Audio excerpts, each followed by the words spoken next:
मुरबाड तालुक्यातील भादाणे गावच्या लोकनियुक्त सरपंच सौ मनस्वी हंडोरे यांना आदर्श सरपंच सन्मान 2026 पुरस्काराने गौरविण्यात आले। ग्रामीण भागाच्या विकासाचा ध्यास घेऊन सर्वसामान्य जनतेसाठी विविध लोकोपयोगी योजना प्रभावीपणे राबविणाऱ्या मुरबाड तालुक्यातील ग्रामपंचायत भादाणे येथील लोकनियुक्त सरपंच सौ मनस्वी महेश हंडोरे यांना स्वराज्य सरपंच सेवा संघ महाराष्ट्र राज्य यांच्या वतीने आदर्श सरपंच सन्मान 2026 पुरस्कार जाहीर करण्यात आला होता।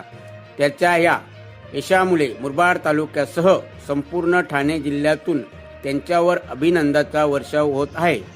विकासाचा ध्यास, तालुक्यात नावलौकिक, गावागावाचा विकास हाच सरपंच संघटनेचा ध्यास हे ब्रीदवाक्य घेऊन कार्यरत असलेल्या सरपंच सेवा संघाच्या वतीने ह्या पुरस्काराची घोषणा करण्यात आली।